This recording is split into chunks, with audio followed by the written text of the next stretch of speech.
Hoy tenemos un encuentro único porque en nuestro centro ruso no hay muchos encuentros dedicados al arte. Por lástima, no lo tenemos a menudo.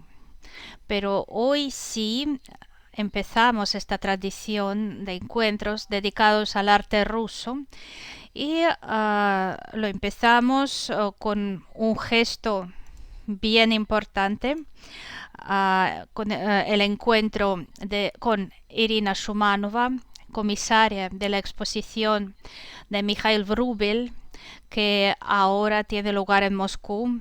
Seguramente lo habrán oído y a lo mejor algunos incluso han visitado esta exposición. La exposición ha tenido y sigue teniendo mucha resonancia. Hay muchas personas que fueron a verla.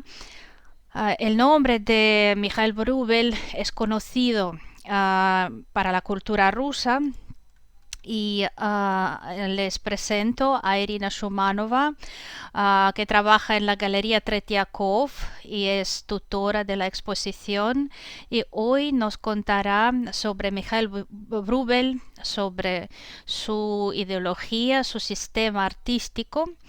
Pero antes me gustaría presentarles la biografía de Mikhail Vrubil. Nosotros no somos especialistas en el arte ruso, pero hemos hecho lo que hemos podido.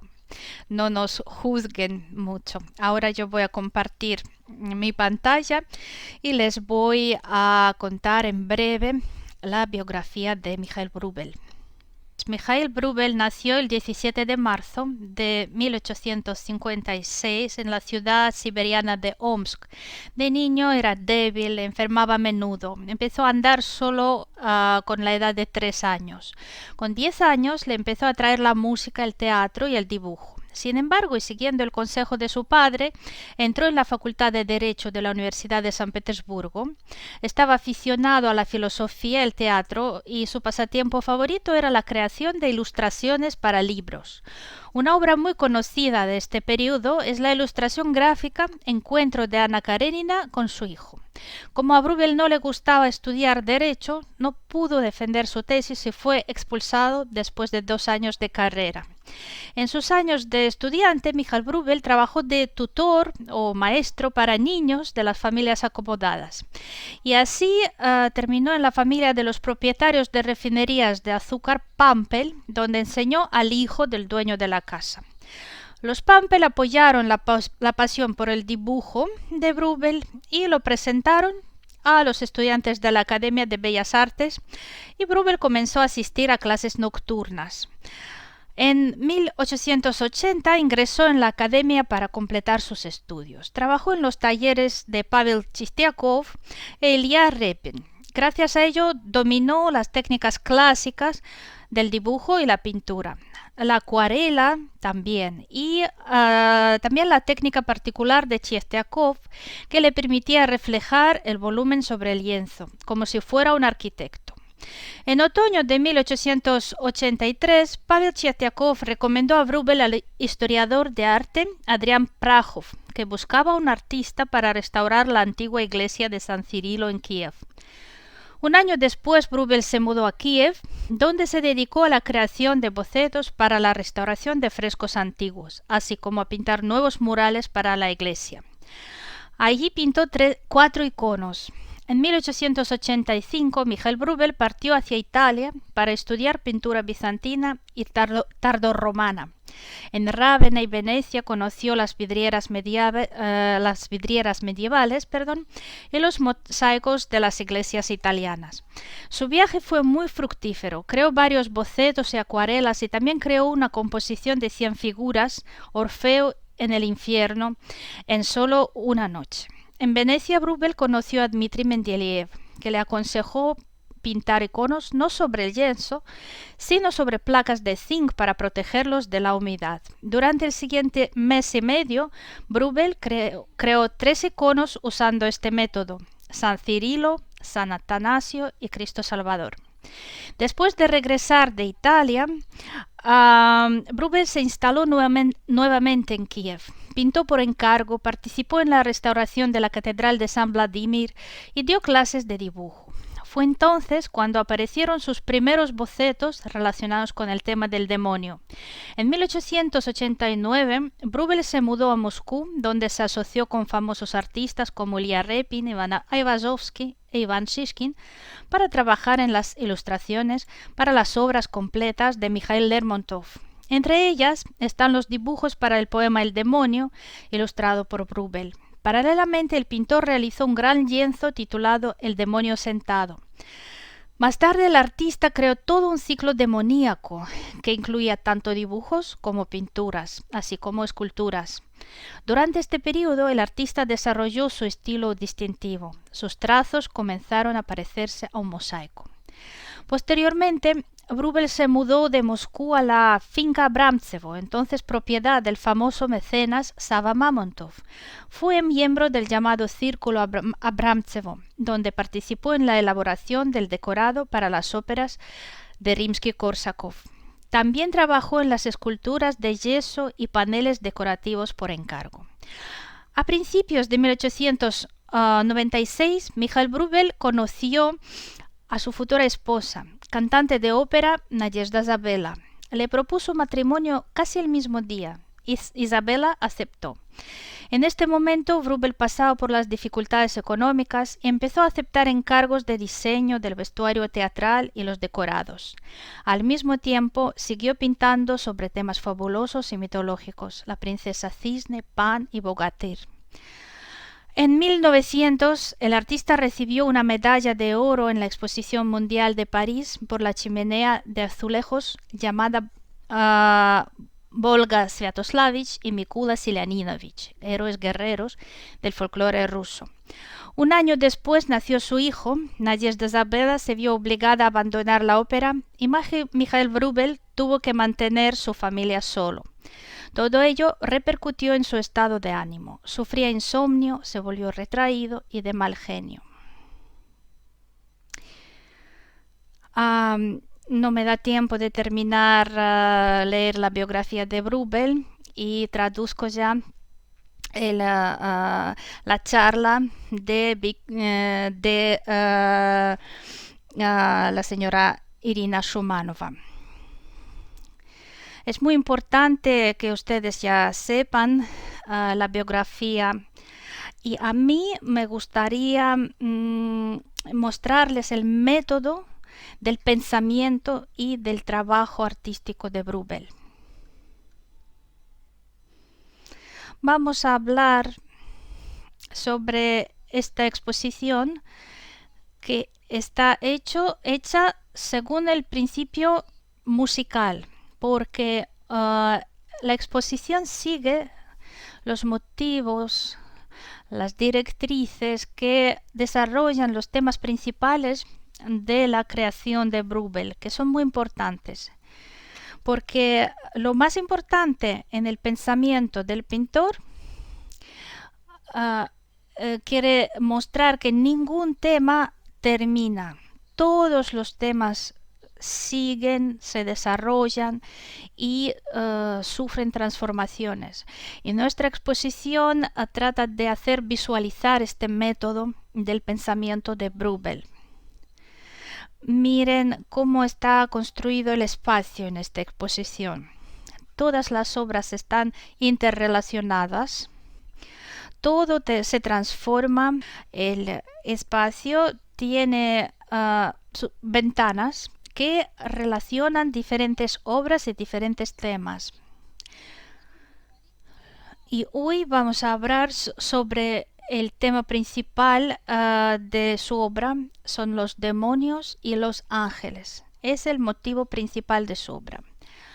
Los ángeles y los demonios no son antagonistas, parecen presentar dos facetas de la misma imagen y surgen en la obra de Bruegel también paralelamente.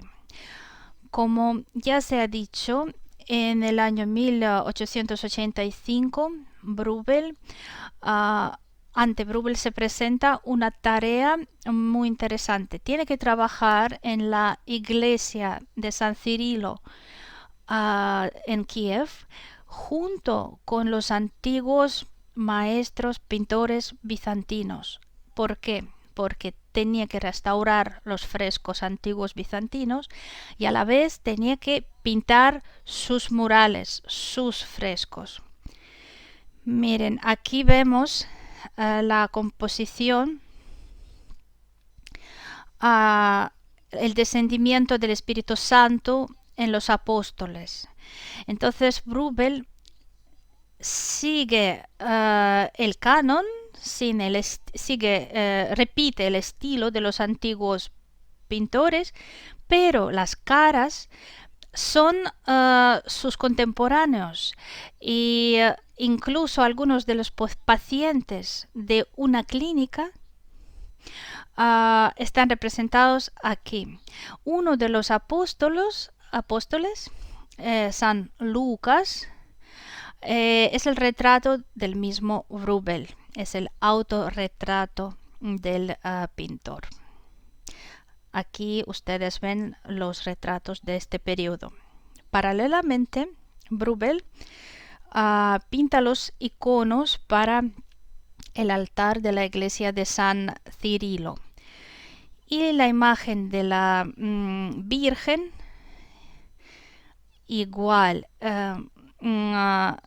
siguiendo el canon, él representa a su amada, la mujer del profesor Prahov, madre de 3 hijos, de la que él, Wrubel, estaba enamorado.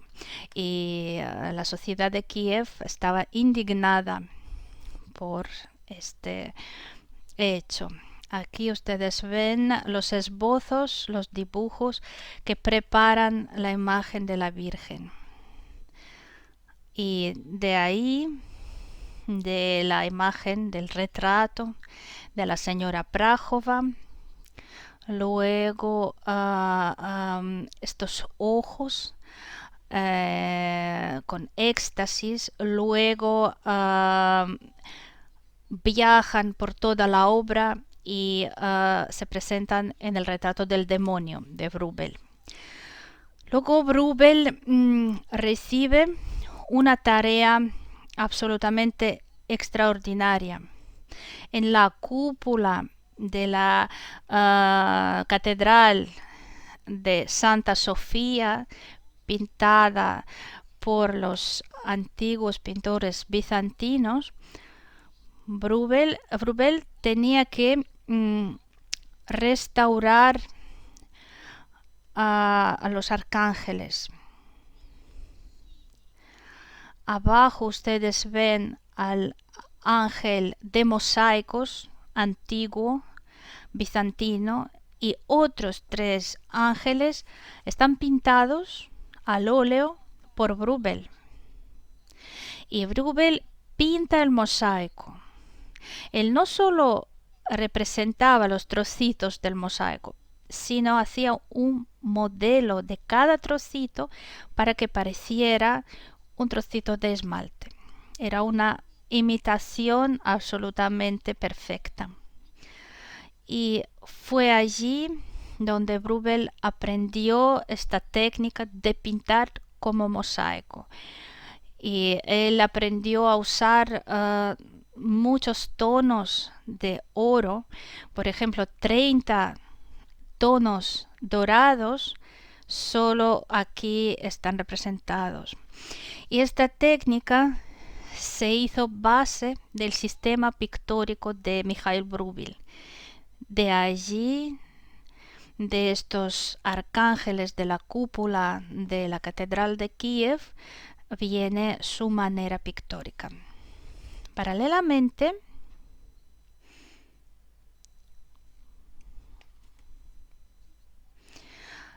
un poco más tarde, Wrubel trabaja en la catedral de San Vladimir, la tercera iglesia de Kiev.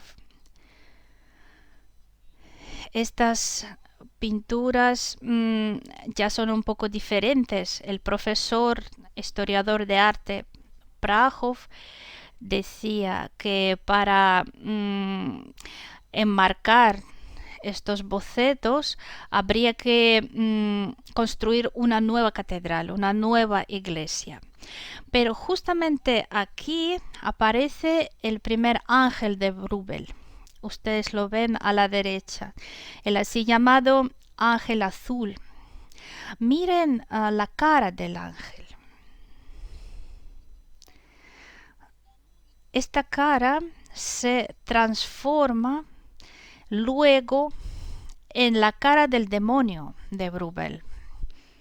El dibujo de arriba a la izquierda es un dibujo muy grande de una cabeza del ser que parece a la vez un ángel y un demonio. Este dibujo está ejecutado en la cara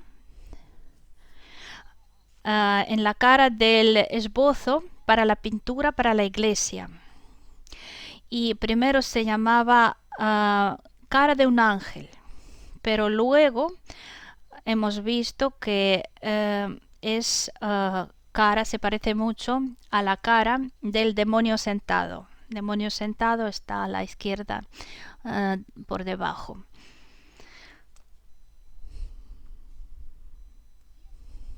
La primera impresión o el primer impulso para crear la imagen del demonio fue una impresión teatral. Abajo ustedes pueden ver las ilustraciones de Bruegel para el demonio de Mikhail Lermontov. Es el primer demonio teatral. En la foto ustedes ven el que ejecutó, el que actuó como demonio en el teatro, en la ópera, y fue él quien cantó en Odessa en 1885 y lo oyó Bruegel. Este cantante fue hijo de Anton Rubinstein y tenía un pelo muy espeso y este tipo de cabello luego aparece en las pinturas del demonio de Bruegel. El cantante era un hombre guapo, alto, y parece que también se hizo prototipo del demonio. Para Bruegel, el demonio no tiene sexo, es a la vez hombre y mujer. A la derecha, por debajo, ustedes ven Tamara con el demonio. A veces me preguntan dónde está Tamara. Y los ojos del demonio son fantásticos, extáticos, ojos de Emilia Prahova. A la derecha, arriba, ustedes ven el dibujo que ya les he mostrado, era esbozo para la imagen de la Virgen. Arriba a la derecha es un dibujo del demonio, un dibujo tardío. Y abajo ustedes ven la cabeza del demonio de las ilustraciones del poema El demonio de Lermontov. Entonces, ¿cómo queremos presentar nosotros en nuestra exposición la figura del demonio? El centro de la exposición es la trilogía, 3 imágenes de demonio. El primero es el demonio sentado, que fue pintada en 1890, justamente después de su llegada a Moscú. Lo pintó en un plazo muy breve. El segundo es el demonio volador del año 1898 y el último es del año 1902. Es el demonio vencido. Es un ciclo que duró toda la vida y con su vida él pagó esta trilogía, porque trabajando en el tercer demonio, Bruegel se vuelve loco. Vamos a empezar por la primera obra, El demonio sentado. Fue pintado muy rápido y esto fue posible porque todo el trabajo preparatorio Bruegel lo hizo durante los 5 años previos, mientras Bruegel estaba en Kiev. La primera vez, como ya he dicho, lo vio en la ópera y luego lo pintó. Durante este periodo, esta imagen aparecía en cerámica, en lienzos, pero este protodemonio que le aparecía durante 5 años hizo posible la ejecución tan rápida de este gran lienzo. Y aquí ustedes pueden ver perfectamente la estructura de mosaico. Este jardín fantástico, como si fuera hecho de mosaico. Y recordamos de dónde viene esta técnica, porque sus pinturas, sus murales de la cúpula de la Catedral de San Vladimir en Kiev tenía que representar mosaico.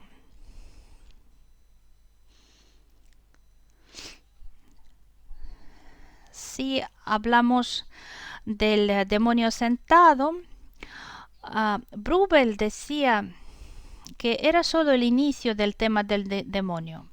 Él decía que él pensaba pintar su demonio esencial, su demonio monumental. Y es el segundo demonio que apareció después de 8 años. Es el demonio volador. No había esbozos, no había menciones de que Bruegel estaba pensando en hacer este lienzo tan grande de 4 metros, pero cuando preparábamos la exposición nos hemos dado cuenta de que uno de los esbozos sí lo teníamos. La Galería Tretiakov compró este esbozo que ustedes ven arriba en 1902, que se llamaba El demonio vencido, pero por el colorido vemos que se parece mucho al demonio volador. Y ustedes pueden ver que la cabeza del demonio parece que es más tardía que su cuerpo. Y también nos hemos fijado en que en el demonio volador la cabeza también no tiene una posición muy natural. Entonces hemos dado la vuelta de este lienzo y vimos que el demonio volador revertido se parece mucho a este esbozo del demonio vencido. Son como hermanos. Es decir, un gran lienzo resulta ser esbozo para otro lienzo grande. Esto sería muy extraño, pero para el sistema artístico y pictórico de Bruegel no es tan raro, porque para Bruegel ningún motivo, ninguna imagen termina. Todo tiene un desarrollo, todo se transforma, se reencarna y aparece otra y otra vez. Por ejemplo, el cisne. Ustedes ven dos variantes. Primero vemos la princesa cisne Y en el cuento de Pushkin, el cisne se transforma, se convierte en la princesa. Y en la obra de Bruegel tenemos la princesa y luego el cisne. Tenemos dos obras dedicadas a la perla, dos obras dedicadas a la lilac. Y a Bruegel incluso le reprochaban trabajar tanto tiempo en un tema. Pero Bruegel decía que mi primera lila del año 1900 es como un esbozo para mi segunda lila de 1901. Esto es el sistema del pensamiento del pintor. Él piensa con temas, con motivos y con imágenes. En realidad, el demonio vencido es la sorpresa más importante para todos los conocedores de su obra, porque se consideraba que esta obra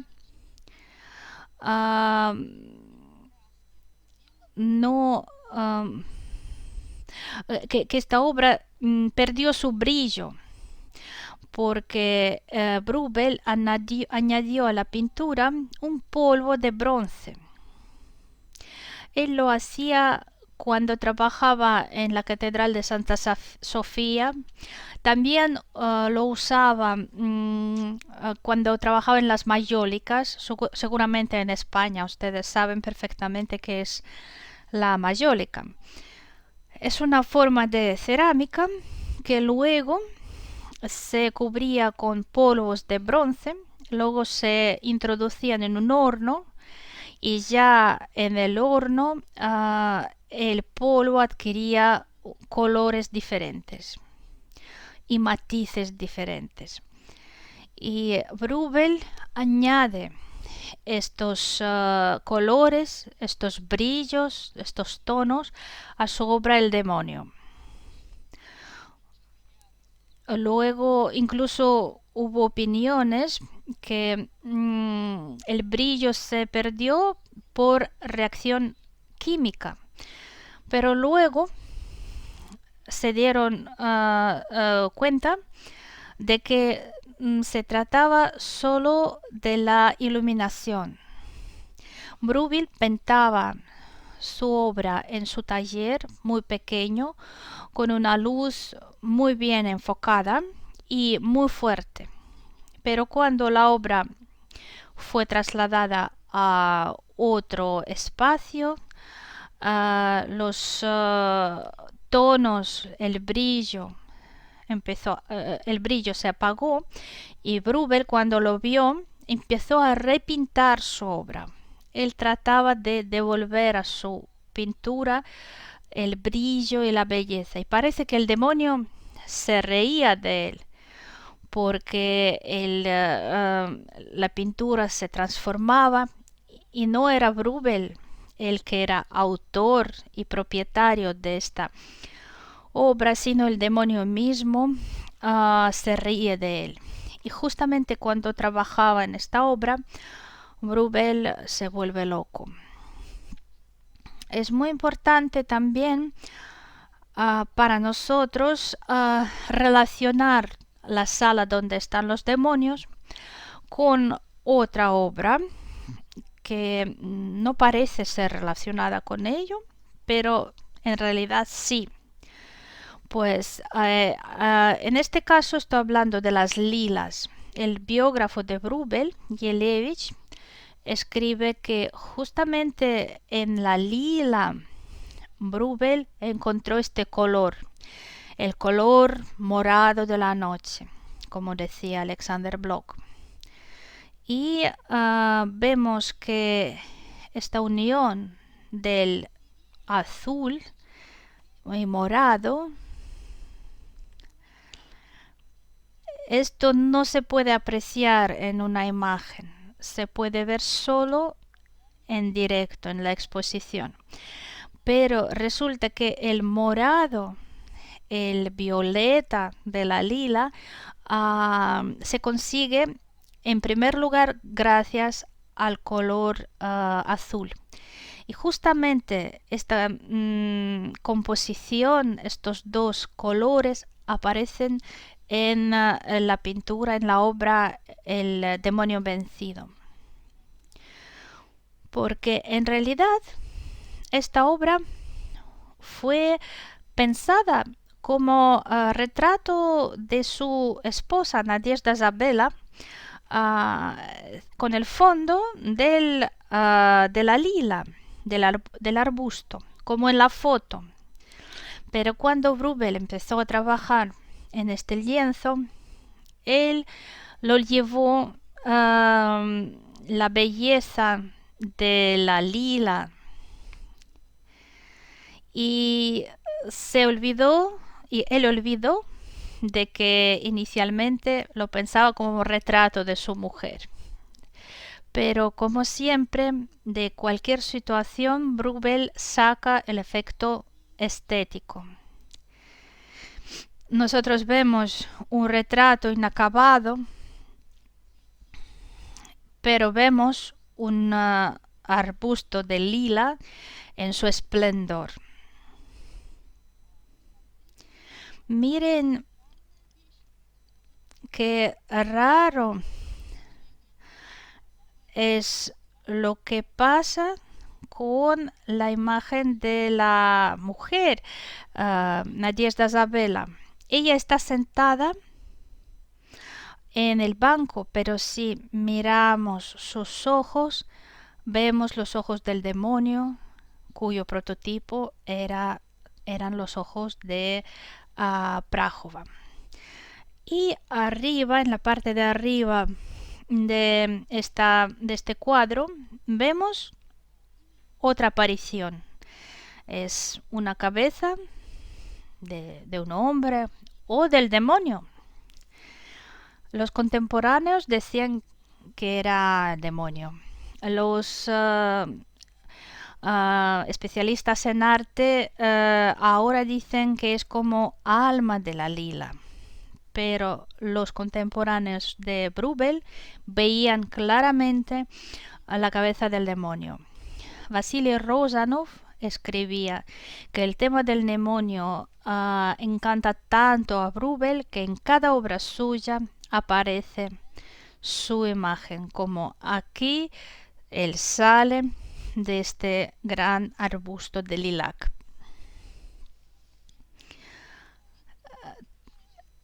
Y luego esta obra tiene un destino interesante. Lo compró Iván Morozov y él no quería ver la cabeza del demonio y entonces él dobló el lienzo. Ustedes incluso pueden apreciar una raya y hasta el año 1956 todos pensaban que esta obra es más pequeña y solo en el 56 hicieron la restauración y ahora podemos ver toda la pintura.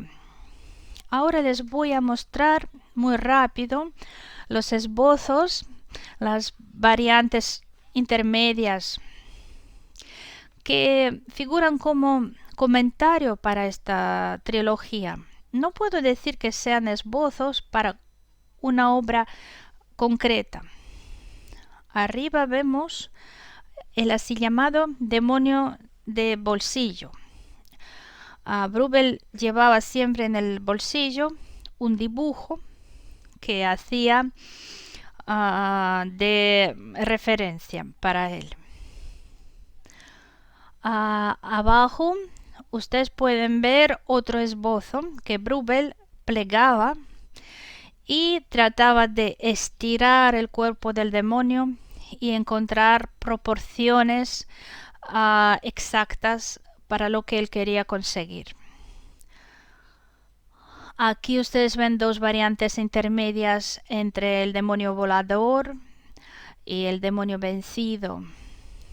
Esta foto es cómo se veía la obra del demonio, la primera versión. Bruegel siempre la transformaba, la repintaba, pero Bruegel quería que se conservara la primera variante. Entonces él pintó la foto y firmó esta fotografía. Estos dos dibujos nos muestran que Bruegel no creía que el demonio vencido fuera su última obra.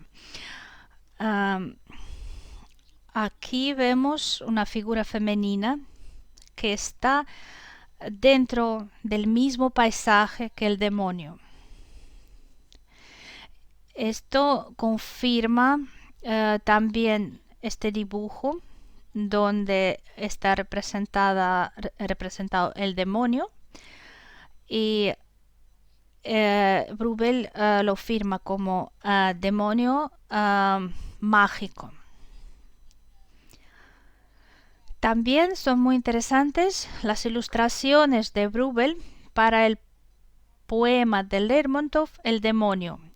Cuando Bruegel hace como una trayectoria terrenal de su demonio, él hace como animador, él manipula con esta figura en diferentes paisajes, trata de materializar su demonio. Aquí vemos el busto, aquí a la derecha se ve el busto que ejecuta en base de una de las ilustraciones. Recuerdan estos ojos, los ojos de Emilia Prájova. Luego Bruegel pinta este busto con acuarela y consigue este color morado de la noche, como en el cuadro con lilas. Cuando Bruegel ya estaba enfermo, estaba pasando por el purgatorio de las clínicas psiquiátricas, no dejaba de pensar en esta imagen. Trataba de levantar a su demonio. Y en este dibujo podemos apreciar esta vivencia. En los dibujos tardíos, Bruegel ya levanta a su demonio. Se puede reconocerlo absolutamente solo en el dibujo de la izquierda. En otros dos dibujos ya es un ser parecido al ángel, al serafín, con 6 alas. Entonces vemos que el demonio y el ángel están como en la situación de diálogo. Bruegel pasa de una clínica psiquiátrica a otra, realmente vive su vía crucis, y parece que él se niega de los colores. En las clínicas él no tenía pinturas, pero él mismo decía que no necesita colores para hacer el brillo, ¿no? Para pintar el brillo. Solo puede hacerlo con lápiz o carbón.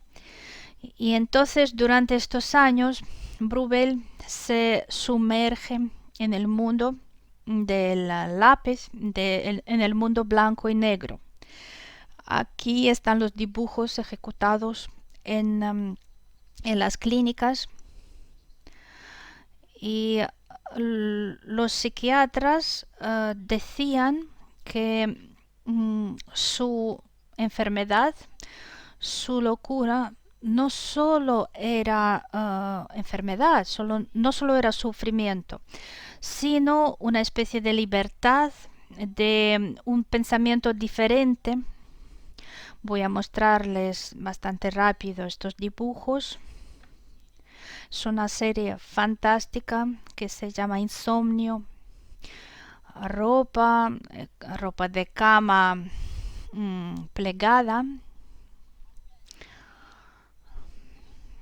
otra vez las telas, un vestido, el retrato de su mujer Isabela, que parece angelical. Aquí ella se está transformando casi en un serafín, luego ustedes lo pueden ver. La rosa, la famosa perla, concha de perlas. Y por fin todo este periodo ascético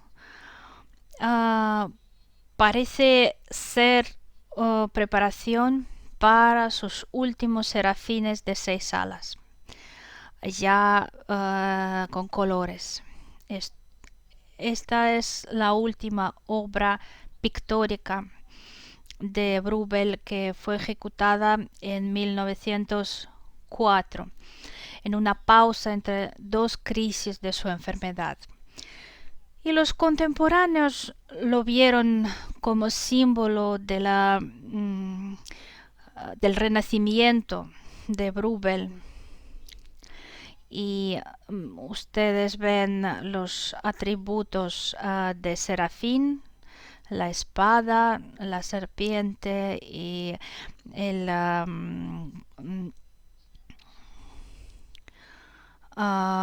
fuego, pero algunos decían que era el demonio renacido. Este serafín se parece mucho a los arcángeles de la Catedral de Kiev. En estos arcángeles, Bruegel imita la técnica de los mosaicos. Y aquí Bruegel pinta cada trocito del mosaico.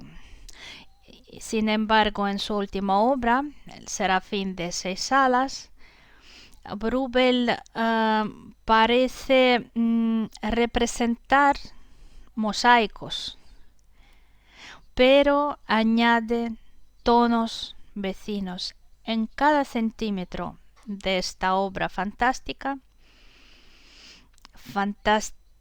y muy complicada. Está como el saber del todo. Cada trocito representa el todo. Y en 1906 fue organizada la exposición de Bruegel en París, y Pablo Picasso visitó esta exposición y vio la obra de Bruegel.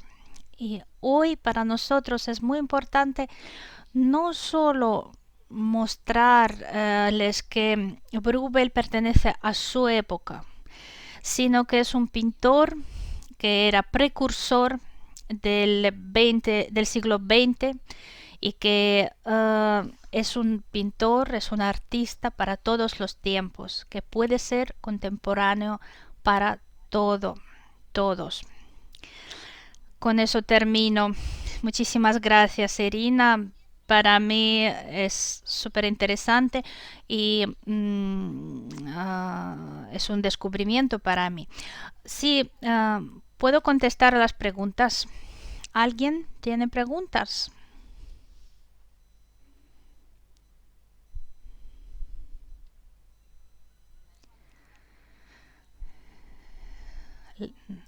Les agradecemos por este encuentro tan interesante. Agradecimientos de la Universidad de la Ciudad de Orlov. Otro comentario que dices muy interesante. Bueno, yo me permito hacerle una pregunta también. Esta técnica de mosaico que usaba Bruegel, ¿es única para él o hay otros pintores que también usaban esta técnica, no imitando a Bruegel, sino ellos por su cuenta, digamos? Bueno, muchos trataban de imitar, de seguir su técnica, pero yo no puedo decir que haya pintores que han alcanzado estas alturas. Pero es muy interesante saber cómo se formó esta técnica, porque la enseñanza en la Academia de Bellas Artes se basaba en la construcción de la forma con planos que se cruzaban. Este sistema lo enseñaba el profesor Chistiakov, profesor de Bruegel, que él enseñó no solo a Bruegel, sino también a Serov, a Repin. Pero para Bruegel este sistema resultó ser muy familiar. Luego Bruegel estudiaba la técnica, la manera de las acuarelas de Fortuny, que también hacía una imagen combinando diferentes manchas de color. Y luego, cuando él trabajó en las iglesias, él logró esta estructura que parecía hecha de trocitos de piedras, que es muy difícil de imitar. Y muchos luego decían que esta manera era como precursora del cubismo. Él no pensaba, claro, no lo pensaba, pero claro que es la manera de estilizar la forma, transformar la forma. Es una vía de entrada en el siglo XX. Aquí veo también otras preguntas. Si es una exposición permanente. No es permanente. Terminará el 8 de marzo y el 14 de abril se mudará a San Petersburgo. No va a ser absolutamente igual, va a ser un poco más pequeña, va a ser biográfica también. Y luego tenemos intención de llevar a las obras de Bruegel a Europa. Y con este propósito vendrán los directores del Musée d'Orsay de París y el director del Museo de Bruselas. Y nos gustaría mostrarles nuestra exposición y creo que esto podría ser muy interesante y comprensible para el observador, un observador europeo. En 1997 mostramos a Bruegel en Alemania y no fue recibido con demasiado entusiasmo. Lo percibieron más bien como un pintor simbolista. Y nosotros nos dimos cuenta de que no lo hicimos muy bien, no les mostramos todos los periodos de la vida, de la obra del pintor. A lo mejor no hemos acentuado bien la transformación de su obra, no hemos mostrado que es un pintor que preveía todo el siglo XX. Y ahora creemos que podremos hacer una exposición mucho más interesante. A Málaga no sabemos si viene. En Málaga tenemos filial del Museo Ruso. Bueno, quizás sí, el Serafín de 6 salas puede que llegue. Yo sé que la señora Petrova es una gran adoradora de Bruegel. Ella trabaja en el Museo Ruso. Y la verdad es que la combinación de las obras del Museo Ruso y de la Galería Tretiakov, el Museo Ruso nos envió 100 obras. Y 100 obras hemos presentado nosotros. Y cuando nos encontramos con Yevgenia Petrova antes de la exposición, hemos concluido que sí que hemos colaborado bien. Es decir, la combinación y la representación de obras es única en esta exposición. Había también dos preguntas. Una sobre quién de los contemporáneos de Bruegel le influyó en cuanto a la técnica pictórica. Él mismo nombraba a Fortuny y creo que nadie más, porque Bruegel no se comparaba con sus contemporáneos, más bien se percibía en una perspectiva. Él se comparaba con grandes maestros como Rafael. Incluso cuando estaba ya en una clínica, él recordaba como junto con Miguel Ángel y Rafael, él había estado pintando murales de las iglesias. Y no era solo producto de su enfermedad, no. Era... Bruegel sabía su precio. Cuando la Galería Tretiakov, por ejemplo, se negó a comprar al demonio vencido por el tema de estos brillos apagados del polvo de bronce, Bruegel se enfadó muchísimo. Él gritaba diciendo que ustedes están cometiendo un crimen, no un crimen hacia mí, sino por toda la historia del arte ruso. Muchas gracias. Y otra pregunta. ¿Por qué repetía siempre esta imagen del demonio? ¿Cuáles eran los motivos? El demonio para Bruegel, como dicen muchos, es como una especie de autorretrato. El mismo Bruegel decía que el demonio no hay que confundirlo con el diablo, es como el alma misma. En la obra en el poema de Lermontov, el demonio es como un ángel caído. Y Bloch, por ejemplo, el poeta Bloch, decía que Bruegel mismo era como un ángel caído. Es un personaje entre dos siglos, un personaje que sufría y de alguna manera sí que era un autorretrato del alma del pintor. Aparecen más preguntas.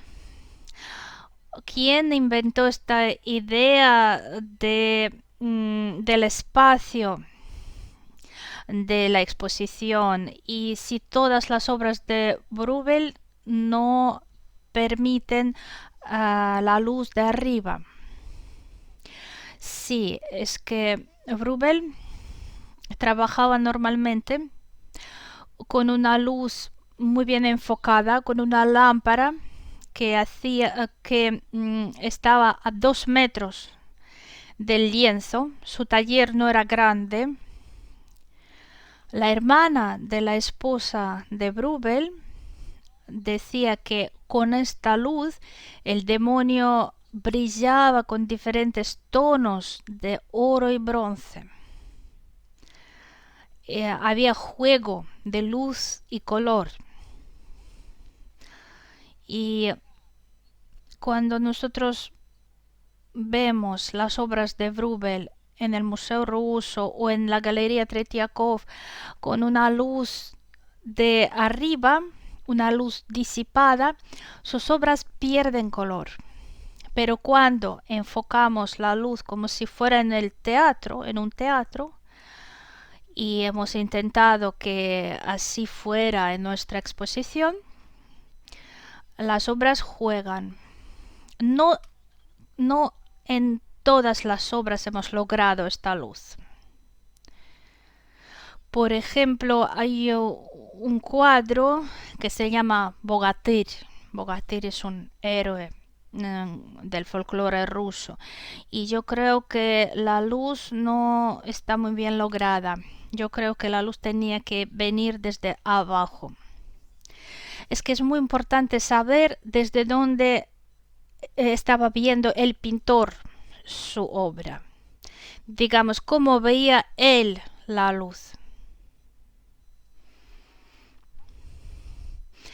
¿Cómo percibía el poder soviético la obra de Bruegel? Bueno, en la Unión Soviética trataban de transformarlo o de percibirlo, mejor dicho, como realista, como pintor realista. E incluso yo tengo recuerdos de esta percepción. Pero esto también tiene sentido,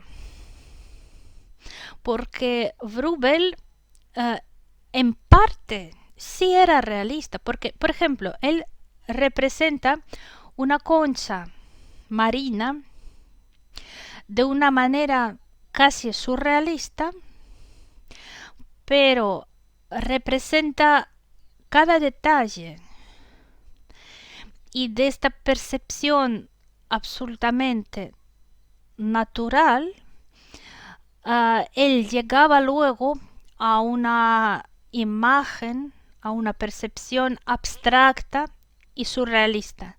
Yo creo que lo que él hacía es el camino del realismo hacia el abstraccionismo casi. Pregunta: ¿cuándo encontraron la cabeza del demonio o en qué situación, en qué estado han encontrado la cabeza del demonio en la obra Lila?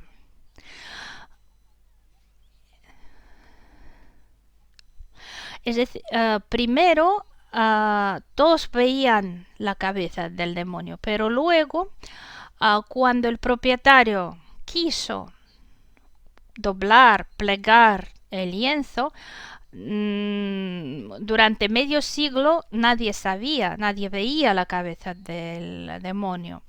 Menos mal que no lo hayan cortado. Por ejemplo, la pintura El Profeta está cortada y la parte de abajo estaba en el Museo Ruso, la parte de arriba en la Galería Tretiakov. Y nosotros al final hemos combinado las dos partes. La última pregunta. Es importante el que no el demonio, sino el serafín fuera la última obra del pintor. Claro, claro, es muy importante porque es una muestra muy positiva, porque para Bruegel el tema del profeta y del serafín, el profeta de la obra de Pushkin, Bruegel veía en su mujer era su musa, como prototipo del serafín. Y por eso este serafín de 6 alas, que vemos casi como un icono. No es casual que yo haya mencionado aquí a los arcángeles de la Catedral de San Vladimir, porque aquí está este tema vital. Este cuadro tenía varios nombres: el serafín de 6 alas, el ángel de la muerte y Azrael. Así que desde todos puntos de vista es una obra final que tiene que ver con el inicio de la vida artística del pintor. Muchísimas gracias por esta charla tan interesante. Esperamos volver a escucharla. A lo mejor alguna vez usted pueda llegar acá. Sí, yo espero que las obras de Bruegel viajen hacia Europa. No sé todavía dónde y entonces seguramente nos podremos encontrar. Muchísimas gracias. Gracias a todos los que han venido. Hasta luego. Gracias por su interés. Hasta luego.